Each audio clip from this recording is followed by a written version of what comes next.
Elizabeth, come on in. Thank you for joining us. I think we're good.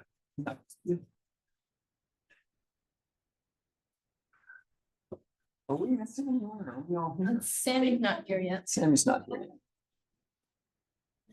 yet. Oh, we just heard me. Yeah,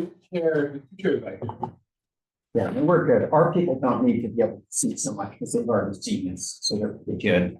So I think this is good. I know some of you are presenting on either side. Is that right? Some of you are splitting yourselves up.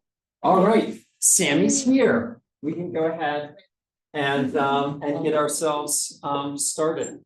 I want to start by thanking our guests today. We have David Fassnow, who's the director of Oberlin Public Library. We have Sharon Pearson, who has worn many, many hats during her times at Oberlin, but is currently, maybe too many hats, but is currently the interim executive director of the Oberlin Business Partnership.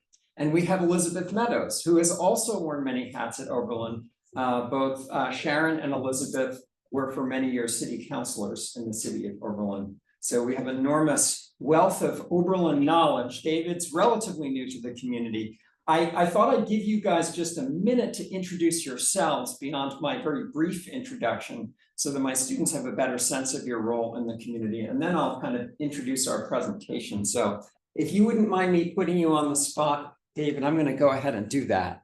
Sure. Johnson, I'm David Fazla, director at the Public Library. I've been there almost 2 years now. Prior to that, I was a library director in Central Ohio for 6 years. Between time.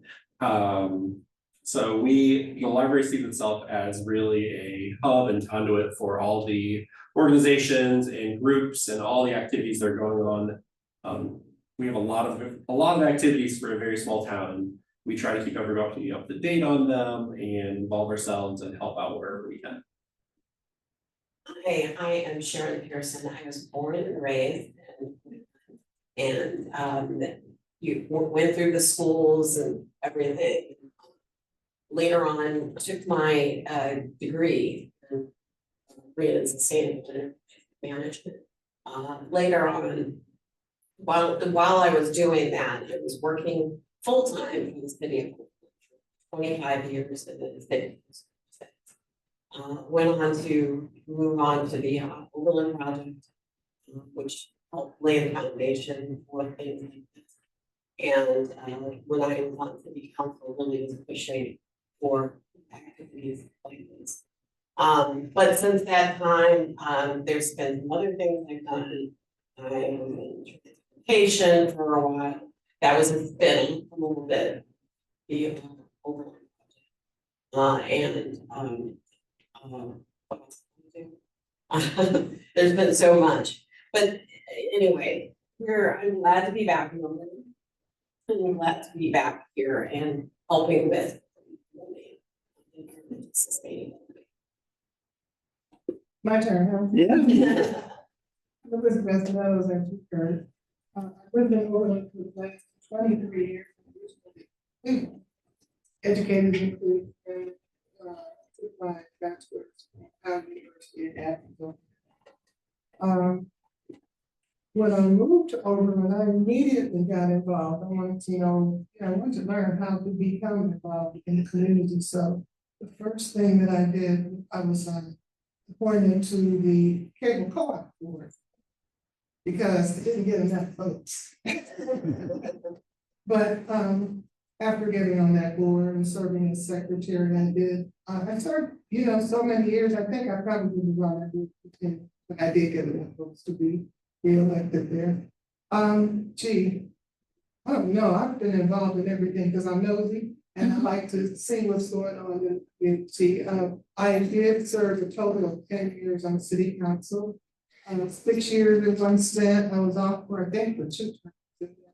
I served 2 more terms. I've been involved in a number of missions. I'm presently serving on the open space and Visual Environment Commission. I've served on the list. But the thing about Overland is if you want to be involved, there are many opportunities to boost.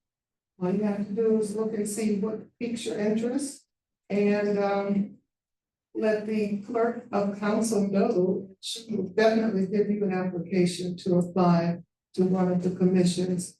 I've also been involved a little bit outside of Overland, but still in Lorain County. I worked for the Lorain County Urban League.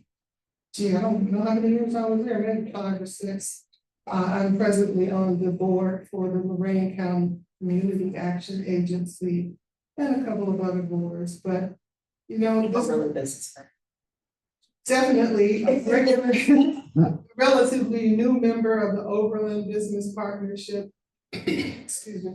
So again, if this is a community that you like and you want to be a part of it, you just need to raise your hand, and there's always something waiting for you somewhere you can work and be of service. And that has been my hope for all of my adult life. I've about 99% of the jobs that I've held have all been public service jobs. I've enjoyed serving the public many years ago when I was just probably your age. You guys are under 20 years old, right? No? Are you're not first year? Okay, well, forget it. 19, I'll put it that way. And living in Cleveland at that time, the public servants were not enjoying a very bad reputation. People said the public servants were lazy, incompetent, all of that. And I made it in my mind, I said, I'm gonna be a public servant, they'll never be able to say that about me. And maybe it was just my generation, but many of the folks in my age group decided we were gonna turn the page, so to speak. And every job I've ever worked in, I've left it better than when I went into it. So just something to think about. I want to introduce one more person who you can't see right now, but is on camera, and that is Maddie Faber, who you folks have met at an earlier presentation, who's the designer for Community Hub, who's sitting in on this as well. And so I will say, as I introduce our discussion today, that it is such a pleasure and honor to have these 3 members of the community, the Overland community, with us. I kind of stacked the decks for our first public presentation with people who are sort of like uber engaged in this community, and I think from what you've obviously heard are kind of like key movers and shakers within this larger community, and I so appreciate your work. I mean, they said so many things about what they do, but they didn't say all of what they do. If I go to vote, it's probably Elizabeth who's checking me in when I vote here. And Sharon Pearson, among many things, is one of the co-developers of the whole Community Voices component of the environmental dashboard in Overland. So she played an absolutely central role in that piece of the project. Yeah. To vote for voting? No, for. Yes. They tried to call it something else, but okay. Overland Connects? No. Yeah. Yeah. Yes. Yeah, really amazing the transportation work that's gone on in Overland over the last 3 or 4 years, some of which Sharon has been absolutely central to, some of which she's been less central to, like the electric car program, but all of which Sharon has been involved in. There's really phenomenal transformation and sustainable transportation within Overland, and Sharon deserves a lot of credit for the advancements we've done in that.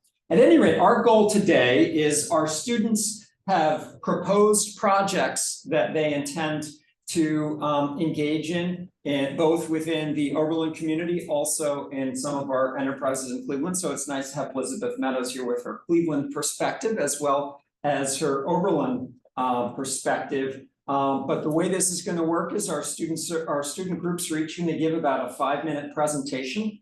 We'll hold questions for the end of that. I'll say a few words at the start about the broad context in which they're working. But Elizabeth and Sharon and David are all pretty familiar with the project. So I'll be brief in my summary of our broad goals here. But as I think everyone knows, the goal with the community dashboards that we build is really to develop a community-centered communication technology that takes all of the good work that people are doing in different parts of our community and allows for that to be more easily shared among community members. So we have had, strong partnerships with most members of this community, ranging from the city to Oberlin Business Partnership, the school district. And our goal really is to take the good things that are happening within the community and make them more evident to community members and to foster and build connections within community members. As I think most folks know, there are several different components of the dashboard project. There's the building dashboard component, which meters and displays resource use within individual buildings. We have that, started that at Oberlin College, moved into the schools, moved into the city. We have the library metered citywide dashboard, which gives you a citywide view of resource flows to the community. Community Voices, which celebrates the good work that people in the community are doing, defines sustainability and resilience very broadly to include economic, social, as well as environmental components of that. Neighborhood calendar, and in Cleveland, especially in Oberlin, Jobs Board, featuring events, making it really easy for people to share information about what's going on in the community. Story content, which is sort of narrative forms. We have a couple groups that are focused on story content this year. And then on every one of our digital signs installed in Oberlin and Cleveland, there's location-specific content which focuses on what's going on in each particular location. So I don't think I'm sharing new information with anyone here. Obviously, the digital signage component of this is really critical. We have several locations now in our new Midtown installation. This is our Fatima Family Center digital signage, which is in the Huff neighborhood, a historically African-American neighborhood. We're very pleased to have partnered with Fatima there, of course, Oberlin Public Schools. One of the things we're excited about is the fact that you can control digital signs with phone apps. That's a thing we do. We also do environmental orbs that glow different colors depending on different levels of resource use. And then a lot of content that's delivered onto websites, whether it's Oberlin Public Schools, City of Oberlin, Explore Oberlin is the Midtown Cleveland site. All the content below here is content we deliver to those. So didn't want to take a lot of time, just wanted to provide a little bit of context. What I'm super excited about is giving our students an opportunity for the first time this semester to share the work that they're planning to do with some of the key members of the Oberlin community. So without further ado, I'm going to go ahead and turn things over to our first group. The group's going to talk a little bit about some of the work we're doing with some newer orb technology. That's one of our orbs. So without further ado, I'm going to go ahead and let you guys do your thing.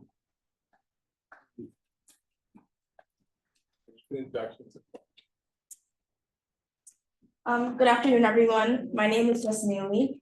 I'm Max. And we will be presenting on user testing and promotion of the orbs that display relative resource consumption. So you may be asking, what the heck is an orb? So orbs are color-changing spheres that glow, and Oberlin College is the only college to have environmental orbs. They display electricity and water use in its relative buildings, and we all know that the environment is under lots of threats and stress. And Oberlin's environmental orbs have subliminal delivery of information that can result in significant response of decreasing resource use. Orbs intend to incentivize conservation action and encourage awareness of invisible resource flows that support the lives of Oberlin College residents. To accomplish this task, each orb receives minute-by-minute data, metering tech in its buildings. Then orbs compare the current resource use to last week's resource use, displaying the disparity between the two, given on a 5-point scale. So Oberlin College and students and faculty developed the environmental orbs in 2007, making basic electricity and water use information easily visible to Oberlin College dorms residents. The orb tech is no longer functional since the software has become outdated. And as of October 2024, there are environmental orbs throughout the Oberlin College buildings that will display real-time water and electricity consumption in buildings. We plan on doing user testing in order to conclude if the orbs are effective and if students will understand the meanings of the colors and they will seek out more information about the buildings that they live in. So in addition to what Jasmine Lee said, also students last semester went over research that determined how effective this color scale was, and they modified it a bit. So I'm gonna go over it real quick. So the color scale, these are all the colors that the orb can display.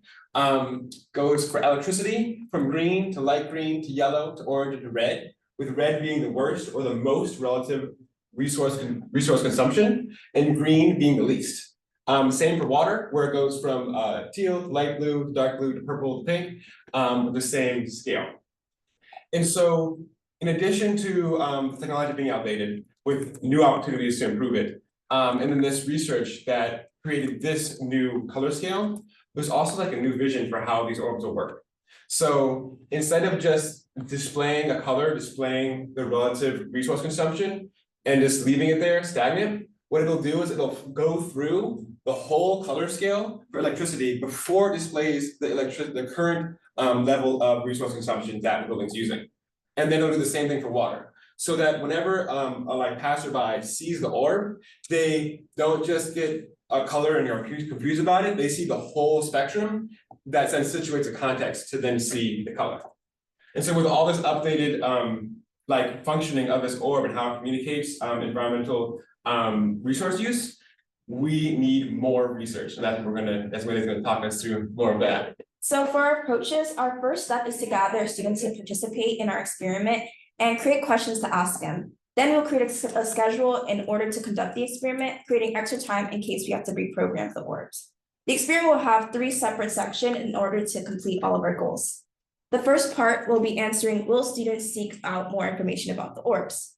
So this experiment will run by, we will first have them interact and play around with the orb, narrating what they're doing. And then we want to see if they will scan the QR code, which is not here right now, but we will develop, which will bring them to this website, and see if they are interested in learning more about the orb without instruction from us.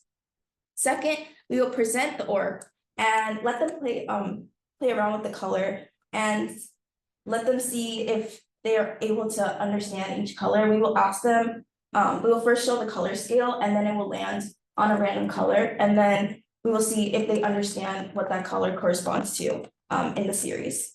Then we would ask the students questions that they will be asked before the experiment begins, and then after, in order to see if they will be encouraged to seek out more information about the buildings and will be encouraged to consume less resources in their buildings. After this, we will organize and discuss and analyze our data to see if orbs are useful and if they are ready to be used in Oberlin College buildings. And then we'll present our findings to Kendall at Oberlin. So how we'll know if this project is successful once it's complete is if we accomplish these outcomes. So the first outcome is to have a color scale that Oberlin students can easily interpret. And the second one is to have poster materials that just maybe showed you earlier, have those match that. So it's not confusing in any way, which is more challenging than it might sound to make those colors match.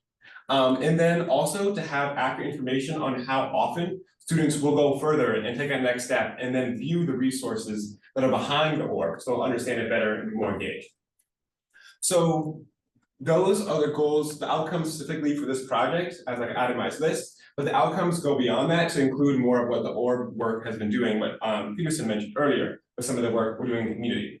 So this work will both propel the do orb rollout by confirming its accuracy, making sure that it's accurate, it functions the way it's supposed to, and then also will provide a basis for future research into these orbs to continue to improve the functionality. And then more broadly, not just in the orbs, but in the community, it's also going to be a medium for understanding resource use And then that medium provides fertile soil for mobilizing action for students on campus. In addition, these orbs will connect students to the resource use, which, these orbs will provide, sorry, I'm freaking out. These orbs will provide easy to understand and ever-present and tangible like ways to measure the resource use. So they will be able to share the information, not just with each other, but in their home together. So it'll be able to be a scalable thing. So I think that's it for our presentation. Yeah. And so now next we'll hear about another way students in this class are connecting these students to sustainable initiatives in their very own campus. Please welcome Sammy and Jane.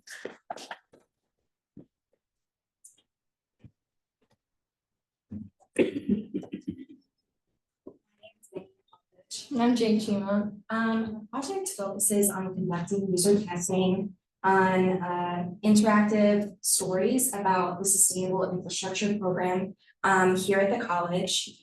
The stories entail a combination of text, simple graphics, and real-time data visualizations, and they're going to be displayed on digital displays throughout campus. Effectively, we want to communicate what the SIP is, communicate to viewers why it is important, and give them actionable information on how to conserve resources in their daily lives. Yeah, so chances are you've come across construction happening around campus related to the Sustainable Infrastructure Program, also known as SIP. And I'm guessing you have a general familiarity with what this is all about. So the college has been installing geothermal heating and cooling infrastructure to help us move towards carbon neutrality. And while this is more like one more visible and like well-known aspect of the program, there are other aspects of the Sustainable Infrastructure Program, like with renewables and grounds management and so on. And as we're nearing the end of the construction phase of the SIP, it's really central that we help the school gain an understanding of what this infrastructure is all about and what it means for the campus, because students and faculty are going to be important for helping the college reach carbon neutrality. And overall, if Oberlin wants to be a model institution for sustainability, its occupants will need to have a good understanding of the infrastructure that supports it and resource flows in general. Our first main challenges lies in that people on campus might not understand what the SIP is, and then they might not understand how to best interact with it so that it runs most efficiently. This gap knowledge would really impede the program. People don't understand how to use it. A rudimentary example of this is that students who don't understand their heating and cooling systems, for example, a fan coil unit that we have down here, if they have objects just within 1 foot of it in any direction, they have their windows open, their doors open, the system is going to put out excess heating or cooling. It's going to waste energy. So this just leads into our need for user testing and making sure that our messages and our SIP stories are really clearly. So right now we just have prototypes of these stories. So we need to make further modifications to get to our final product. We ultimately want to get in front of students, parents, alum, trustees, all these different demographics. We want to have them interact with the stories. We want to present the stories. We're looking for positive information. What are we getting right? How are the stories engaging? What's clear? What draws them in? And then we're looking for what needs to be better, what needs more clarity, what needs more information, what is not a clear message that we're delivering.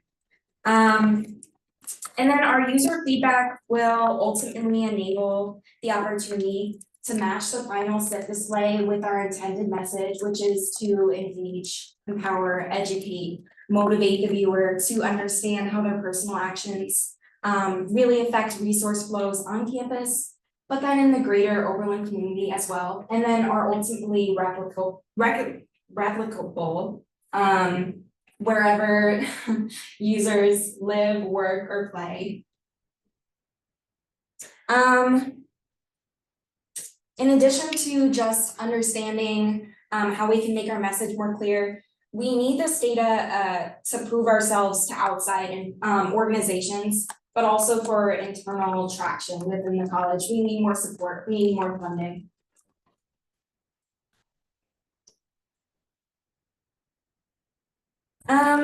So what is our approach to this whole project? Earlier this fall, our entire class began the feedback collection process by presenting to alumni on the sustainable infrastructure dashboard. We need to first assess what we learned from these focus groups and how we can make user testing more effective in the future. To make this user testing happen, we'll have to do multiple things. We will create a script for one-on-one tests, and we'll plan to show off the dashboard at specific events. Two main possibilities are presenting at Parents Weekend and gathering tour guides to help us with user testing. Ultimately, we will create a written report, and our project will be culminating in subtopics which we address user response to specific sections of the dashboard, sources of confusion, differences between our demographics that we user test with, and suggestions for the dashboard. Yeah, so our main goal is to understand how people are likely, if at all, to interact with this dashboard. So Community Hub is the organization that made the prototype, so we're just building off of that by incorporating or continuing user testing and incorporating these relevant demographics like students, staff, visitors, and potentially tour guides. And this information is going to give us really like crucial info about how to make the dashboard more usable and more informative, so pretty much the best it could be. And ultimately, the educational content on the display is meant to inform people in the community about these infrastructure improvements, and hopefully get them a bit excited about them and give them a good sense of how they can be part of an environmentally conscious community. Thank you. The next group is also going to be communicating about improvements related to sustainability on campus, except through a very different medium of the Science Center display case. So they'll tell you about that.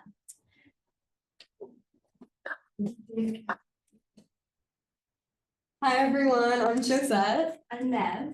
And we're going to be talking to you about Oberlin's Science Center display case. This will be our project mainly in redeveloping the case to feature interactive content on digital signage and objects associated with resource metering and conservation in residential buildings. Yeah, so as we all know, Oberlin is a leader in environmental sustainability and education. Oberlin has various sustainability initiatives like the Sustainable Infrastructure Program, the Environmental Dashboard, environmental orbs, and other various opportunities for resource conservation. The Environmental Dashboard team, along with the Office of Energy and Sustainability, maintains a display case at the entrance of the Oberlin College Science Center. This location is an excellent spot for education because it's a natural stop on tours of the campus, but the content in the case has not undergone an update in several years, is where we come in. The opportunity we have is to redesign the display case to feature current sustainability initiatives and make it more interactive. By making the information in this case more easily accessible and interpretable, we hope that the campus and community can become more knowledgeable about Oberlin's sustainability goals, why sustainable infrastructure is important, and how people can contribute to environmental sustainability and resource conservation. Okay, so one of the main goals in redesigning the display case is to get students engaged with SIP artifacts and digital signage that are displayed in the case. So we want to provide information about Oberlin's geothermal district heating systems, the environmental orbs, the environmental dashboard, as well as resource conservation opportunities on campus. So there we hope to observe an increase in student knowledge about campus-wide sustainability initiatives, the SIP environmental dashboard, as well as collaborative student efforts. And this is something that we won't see right away, but we hope that through continual engagement with the display case, this will result in students that are more conscious about sustainability initiatives. And so we also hope that through providing info about sustainability initiatives, and this can contribute to a decrease in campus-wide resource use. So those were two broader goals about the project's impacts, but we hope that in the display itself, the end result will be a visually appealing and informative display. And as far as social impacts go, our goal is that this display starts a constructive dialogue about these initiatives. So one of the ways we plan to make this information accessible is through incorporating digital signage into the display case. The stories, as Sammy and Jane mentioned, feature content about different sustainability goals at Oberlin, and we want to highlight the information so people can know what steps Oberlin has taken and is taking towards environmental sustainability and carbon neutrality. We also want to showcase things that people can do to overall reduce their resource use in residential buildings. In addition to the digital signs, we also will include physical SIP objects that like piping and insulation from geothermal systems. We also plan to include metering technology that will showcase different appliances and their energy use. Resource use orbs are another great way to showcase data visualizations in the case. So there is an orb in the case right now, but it's not functional or very informative. So we want to update that a little bit and also include a poster about the color scale.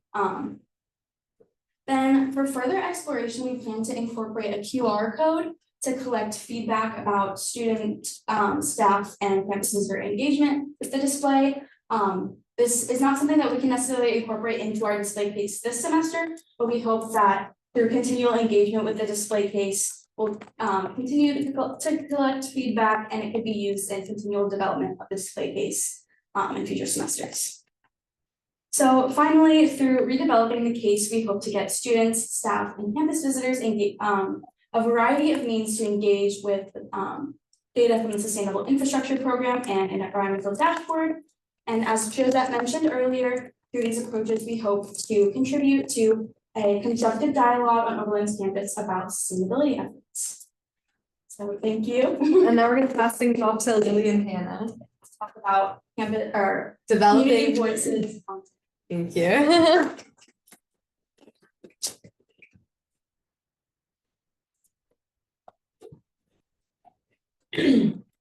Hi, everybody. My name is Lily Dodson. I'm Hannah Van. So our project focuses on creating new content for the Community Voices component of the environmental dashboard. As you have heard, Community Voices, and as some of you are very familiar with, Community Voices is a component of the environmental dashboard screens that demonstrates community resilience, positive work in the community and connection. And it does so by just having a photo of something or someone and an inspiring quote next to the photo. So our focus is specifically on making content about students who volunteer or work in the Oberlin community, or people in the Oberlin community who run organizations that accept student volunteers or hire Oberlin College students at their businesses. And we want to do this just to highlight the interconnectedness of the community. And yeah, just we know a lot of people who work in the community and do amazing things, and we think that this is a really good opportunity to demonstrate that. So our project has presented us with some unique opportunities and challenges, which I will pass off to Hannah to talk about. Yeah, so our first challenge to this project is the distinct connection between Oberlin College and the Oberlin community. Although we all live in the same community, this can sometimes feel like separate entities, more specifically with students who do not engage within work or volunteer within the community, and then organizations in the community that don't have students working with them. So then our second challenge is just students' lack of awareness on what they can do within the community and all the amazing volunteer opportunities that there are. And this also goes hand in hand with organizations. They may not realize the opportunities that Oberlin College offers to be able to have student volunteers. And then we have been given this opportunity by the Oberlin Office of Communications. They have asked us to develop more student-related content for the environmental dashboard and community voices. So we will add not only just student voices, we'll add community members speaking about their work with students. So this will hopefully meet that goal for them. So the approaches that we're taking in addressing these different opportunities and challenges are reaching out to different friends of ours or community members that we know through the places that we volunteer at. Excuse me, and asking if they are interested in being interviewed. And then we also have posted an ad to the Campus Digest, reaching out to the general student population, asking like, do you volunteer in the Oberlin community? Do you work in the Oberlin community? And are you interested in being interviewed, just as a way of reaching a larger group of people? And once we've gotten a good amount of responses from this ad and we have communicated with the people that we know, we're gonna like refine our list, reach out to them, schedule interviews, and start conducting the interviews over the next few months. And we've already started scheduling some of these interviews and getting responses to our ad, which is really great. And then, yeah, once we've scheduled these interviews, we're gonna put together community voices images to go on the dashboard. We're gonna try to take pictures when we do our interviews and compile the interviews into a lot of compelling and inspiring quotes based on what we speak to people about. Okay, and then with all of this, one of our desired outcomes is to highlight, for starters, highlight the existing connections that we already have between the community and college, and make students who are not already involved in these organizations realize the opportunities that there are within the community for volunteer or work. And then through seeing those community connections, students will probably be more likely to volunteer and engage within the community.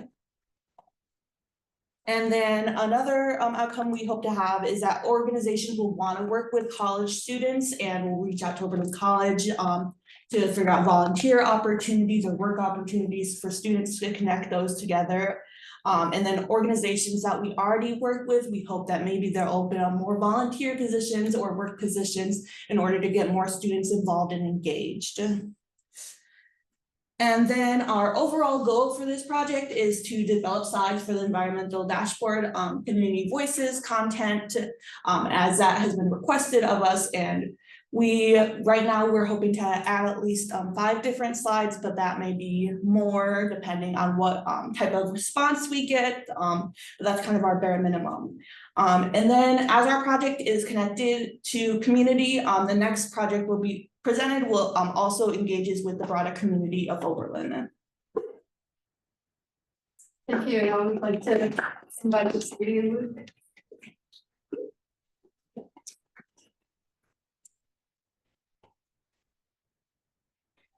Hi everyone, I'm Sadie Howard. And I'm Luke Mueller. And our project is about teaching a 7th grade STEAM, and STEAM stands for Science, Technology, Engineering, and Math. So 7th grade STEAM class in Langston Middle School about the environmental dashboard. So we plan to do this by adapting the resource signatures assignment that we were given in the beginning of the term into an engaging and age-appropriate lesson. The resource and this assignment will teach students how to interact with their resource usage by introducing them to the concepts of rates and accumulations of water and energy, and then teaching them how to collect data, identify patterns, and form conclusions based on those patterns of their resource usage. Sustainability education is a very important but often overlooked part of many American curricula, and with this project, we aim to change this. Our goal is that by teaching students and teachers about resource usage, they will then develop more sustainably conscious habits. And we hope the following presentation is informative and enlightening. So this project presents a unique opportunity to help students at Langston become more engaged with STEAM learning and empower them to become conservation leaders in both their school and in the wider Oberlin community. With the resource signatures assignment, as Sadie mentioned, Students will be exploring real-time data about the resource use in buildings and then use that data to look for patterns in resource use.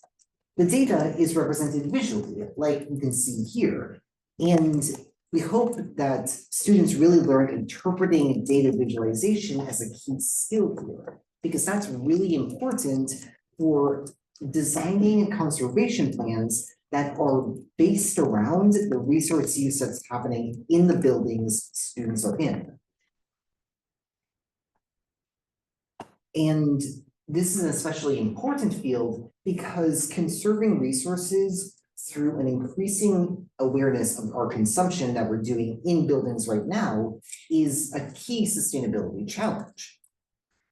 Buildings today in the US are designed so that we have resources like energy and water available at the push of a button. But there's little indication where those resources originate from. Because we're more removed from the context of that, we are less aware of how much we're using and where our origins of our resources are. And all of this makes sustainability more challenging because there's this lack of awareness. So, a central challenge of this project is, how do we make electricity and water data something that students are interested in and engaged about learning about? How do we make them excited to do the resource signatures assignment? Our project takes place in the 7th grade STEAM class at Livingston Middle School and is taught by Donna Penny. She has generously agreed to let us introduce a lesson plan into her climate change unit in her classroom. So at this stage in the project, we've already sat down in a class of Miss Parrish's in just order to understand the students' learning styles and typical classroom dynamics through learning and observation. So understanding things like their attention spans and what activities they're engaged by will help us tailor the specific content and the structure of the resource signatures assignment in order to complement their learning style. And then from then on, we're going to be working to develop and rework the resource signatures assignment. For instance, if students already know what a kilowatt hour is based on their scientific awareness, what will engage them about learning about it? Or if they don't know what a kilowatt hour is, how do we make learning about that, preferably through a hands-on activity, something that's engaging to them? Once we've crafted a Langston-specific resource signatures assignment, we're going to be teaching that lesson over 2 class periods in mid-November. And during those lessons, we'll have students do self-guided learning where they're testing hypotheses about the resource consumption in different school buildings in the Oberlin Public School system. I'm going to turn it back over to Sadie. So our first desired outcome is longevity. We won't be here every year to teach this lesson, so we want Langston teachers to be able to implement it in their future classes. And then our second major goal is consciousness. If students have heightened motivation of resource flows and how to function, they will be far more motivated to actually work towards resource conservation and overall just adopting sustainable habits. And then our last goal is engagement. Environmental dashboard is such an awesome technology that we have, and we want Oberlin Public School students to just engage with it and take advantage of this resource for as long as they're in Oberlin Public Schools. Yeah, so just to sum everything up, resource conservation through recognizing patterns of consumption is a lifelong process, and we hope to start fostering these skills from as young of an age as possible by implementing this lesson in Langston. And now I'll tell you about an ongoing effort to spread the environmental dashboard beyond just the Oberlin community. We have Audrey and Matthias.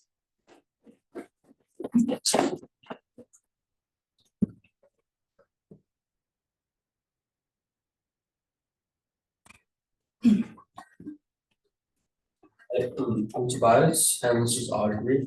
Our project is enhancing and updating the Cleveland Environmental Dashboard stories. And we are working with the Great Lakes Science Center, Community Hub, and Midtown Cleveland Incorporated as a part of this project. And Audrey will give you all some background information on what we'll be doing. Yeah, so the Cleveland Environmental Dashboard was developed in 2018 by Oberlin College faculty and students as an interactive public exhibit implemented at the Great Lakes Science Center, which is an organization with the mission to make science, technology, engineering, and math come alive. The physical exhibit contains a story context screen, which combines real-time data on resource consumption and local environmental conditions with narrative and visual content to illuminate the Cleveland area's water and energy use in buildings, renewable energy practices, citywide air and water quality, and climate actions. The exhibit can also be accessed remotely through the Great Lakes Science Center's website. The Cleveland Environmental Dashboard also features community voices, which highlight quotes from individuals and organizations in Cleveland that are working and participating in pro-environmental and pro-community actions. In 2021, another series of Cleveland Environmental Dashboards were launched in partnership with Midtown Cleveland Incorporated, an organization with the mission to leverage Cleveland's diverse assets to develop a dynamic neighborhood that unites the city's downtown and innovation districts. This Midtown Cleveland Environmental Dashboard consists of 5 interactive screens across the city and a page on their website.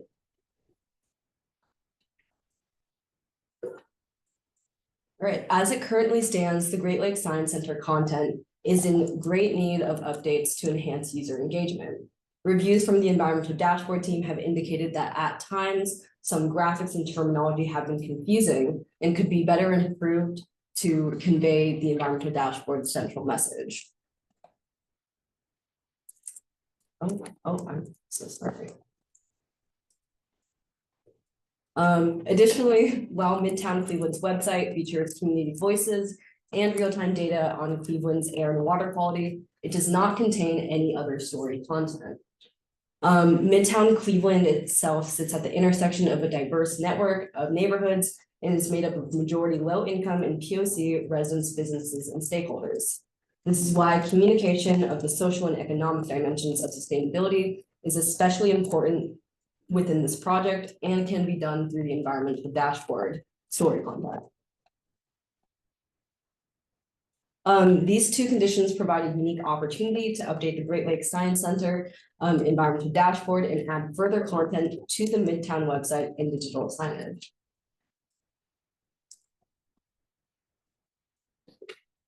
So prior classes have spent ample time reviewing environmental dashboard content, and we plan on building on this work in our project this semester. So our work will improve how information is being communicated on the Great Lakes Science Center's environmental dashboard, just like Audrey mentioned.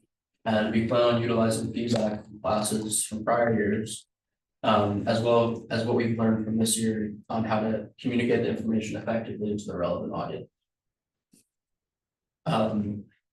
And we plan on finding ways to merge information on the Great Lakes Science Center's environmental dashboard that is applicable to Midtown Cleveland's mission, which according to their website is improving the Midtown neighborhood's ability to be an inclusive place for all people to innovate, create, prosper, and live. So where we come in is we're going to go through past environmental communication classes' work on the environmental dashboard and implement it through editing text and altering graphics as we see a need to fill in gaps on the website. So we plan on producing a more user-friendly interface that increases engagement and piques interest within the Great Lakes Science Center's patrons and community members. And by adding the story content to the Midtown Cleveland website, we want our project to have a greater and remotely accessible reach across Midtown. So finally, we hope our project can increase the knowledge and interest in environmental issues and promote climate resilience and pro-environmental behaviors within the Midtown Cleveland community. Thus, our project aims to better communicate the environmental dashboard's mission of educating, motivating, and empowering. Thank you. So that was our final presentation, and now the floor is open for our guests for any feedback you have. And this feedback can be both on the projects, but also since this is really the students' first opportunities presenting to a public audience in this class, and they're going to do more of this later. If you have any suggestions for them, things that they could have done differently to make their presentations clear, we're very, very open to constructive feedback for these guys. They've gotten lots of, I'm pretty straight up with them in terms of how I think things can be improved. They're pretty comfortable being straight up with each other. So please don't hold back if you guys have specific suggestions on things you thought they could have done that would make their presentation more engaging, clearer. But they're open to questions as well. So yeah, any thoughts from our guests here? I just think that I really don't have a lot to say. I'll have to think about it a little bit, because that was a lot of information. Too much information. No. It's just, no, it's a lot of information, taking all that in. Well, let me ask you to do this, Sharon. Put on your hat as, you're going to be kind enough to allow these students to do a presentation at Good Morning Oberlin. Putting on your Good Morning Oberlin hat, what would you guys want to see how would you want to see these presentations modified for that particular audience? Well, the president of the board has asked that we try to shorten the meeting, so they really want it to be an hour altogether. So for all of these presentations, that was the concept. Yeah. I would say that you would have one group per meeting. Because there's a lot of information. I'm taking notes because I have no memory. So I took notes, and I learned a lot. And I don't use the dashboard. I need to admit it. But I see the value of it now. But at our meeting, if you have one group present their particular project, I think that would be more valuable than a lot of information from all 6 groups. Now, I don't know how you feel about that, but to me, that would allow people to absorb the information and think of ways that they could apply this.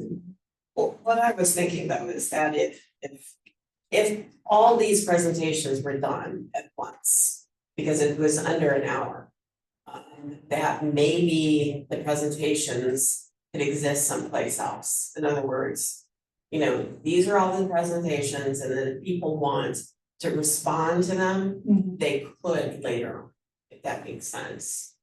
I don't know. Oh, I see what you're saying.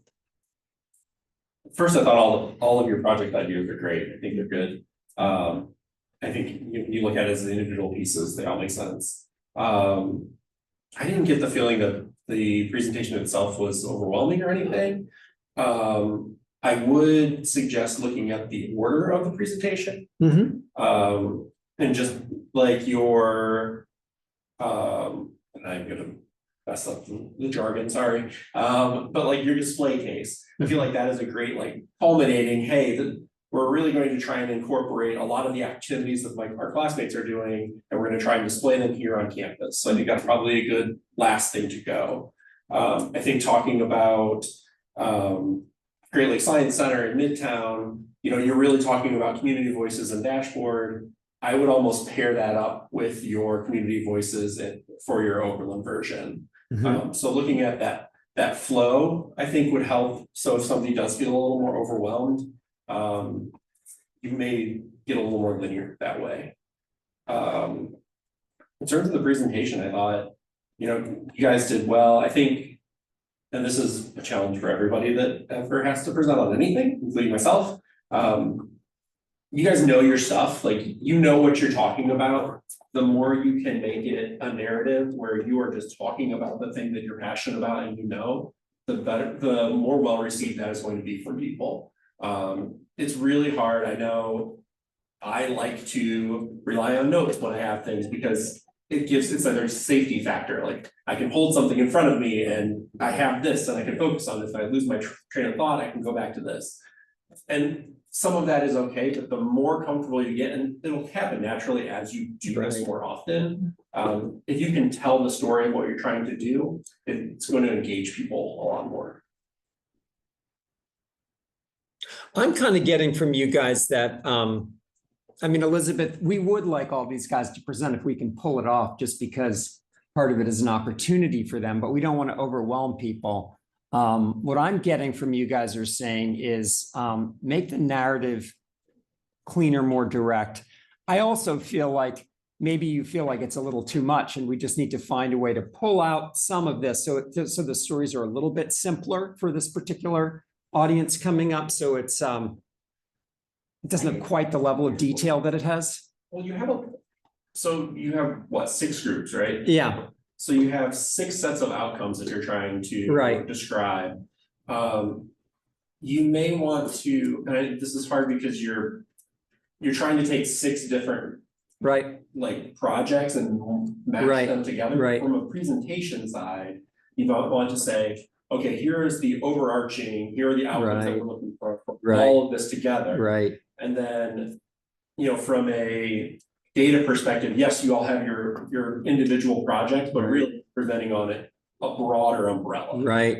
Maybe I could have done a better job of setting it up that way with the intro, in a way that sort of really drew out the themes that we're going to cover better, and then make sure that the content is a little more clear, so that these are kind of micro stories within a, you know, I'm taking credit for not having done as good a job of that as I could have. So the intro really provides, here are 3 themes.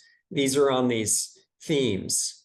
And you're all, I mean, my understanding is the end result is community awareness, regardless of what section of the project you're working on. So you don't really need to go over that 6 times. Right. A little bit more consciousness of what has been said in other groups, and just and again, we haven't really had they've been so focused on their individual projects so far, looking for that larger narrative that is shared between them, and then really trying to find the space within the presentations for that. Yeah, it's a good 10-minute presentation. All right, now we need to make it a 35. Yeah, and it really feels more like a presentation with a bunch of people participating, as opposed to you're getting 6 different presentations. Elizabeth. All of the information presented today, itself, but this is giving me a reason to now want to use. That's good. In the past, I've seen the dashboard, and I said, okay, right, that's fine, but I didn't see how it applied to me. You guys have given me a reason now to put that and to check it. It's just going to go over the library. That's good. That's good. We want that. Yeah, Luke, you wanted to say something or ask something? The structure of the presentation. The final presentation that we're doing to a larger audience be the same format as this, where we have a big screen? Yes. Yep. Same situation. You've got 2 more. We're doing a Good Morning Oberlin presentation, which is sort of partway through your project. So they'll be a little bit further along than they are now. And you'll be talking about not just what you're going to do, but what you are doing. And then there's the final one, which will be at Kendall. So 2 different audiences. Good Morning Oberlin. Ostensibly, it's the business community, but in fact, it's really leaders and nonprofits as well as business community. And I was. All of this. Maybe the direction. I mean, you know, Right. Math is fudged, but you know, I think that people. Right. I will say from past experience, the Good Morning Oberlin audience is usually extraordinarily enthusiastic about the presentation. Actually, frankly, a little bit more so than Kendall, because I think they're just more engaged in what's going on in the community and more excited about things that might help the community Kendall's full of people who are interested in the community, but a little bit less directly involved, I think. I think it would be, people have a professional basis on it. So Yeah. Most people are there. Because, like, I'm going to this as part of the Right. job, the community, where Right. Kendall's like, you're definitely interested. Yeah, exactly. Good. You know, Yeah, good. Look, So you guys one information came at it all at once. It's tough for you to remember, like, you were taking notes on the entire thing because it was tough for you to remember everything that had been said once the presentation wrapped up. Would it have been more helpful if instead of waiting for questions at the end, we did questions at the end of each individual presentation? I don't know, because we're gonna have only an hour. your timing would be impossible.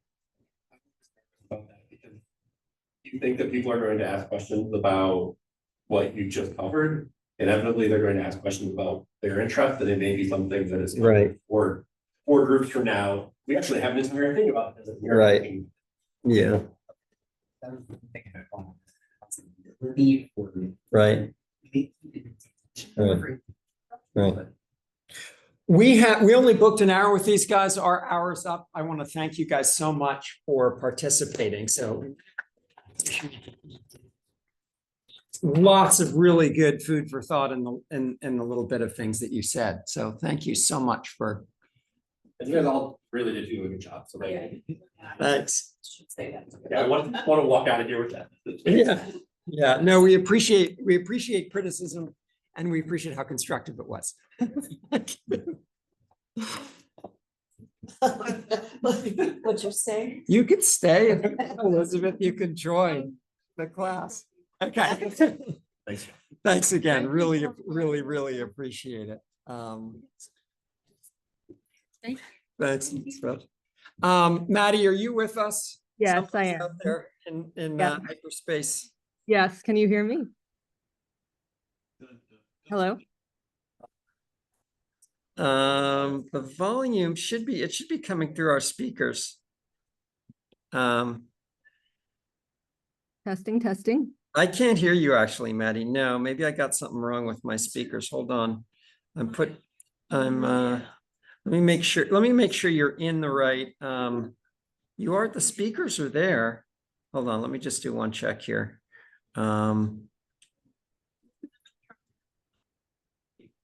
Hold on, audio settings. Yeah, but it's not your computer that's doing this. I'm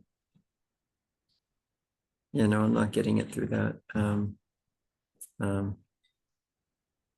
Yeah.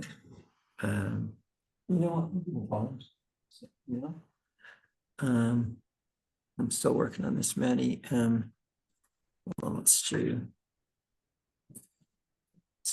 something else here.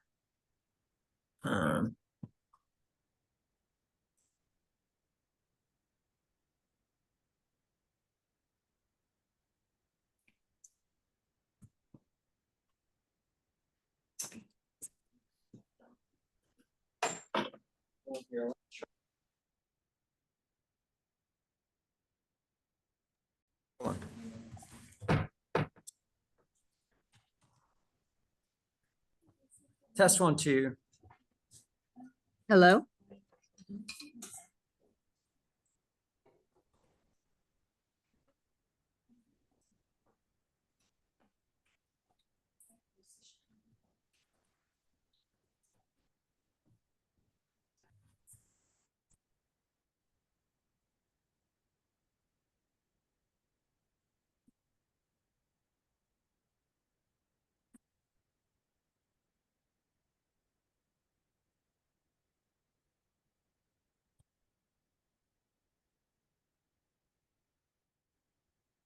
All right, Maddie, I'm not sure if you can hear me, but unfortunately, we're not going to be able to get your feedback because I just absolutely cannot get any speaker on this system to work.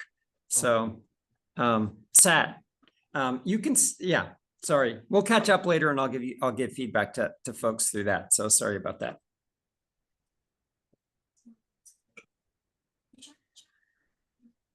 There may well be, there's stuff in chat, but yeah. There's lots of stuff there. Yeah, it is what it is. Okay, that's good. We'll take that. All right, Maddie, we're gonna sign off. Take care.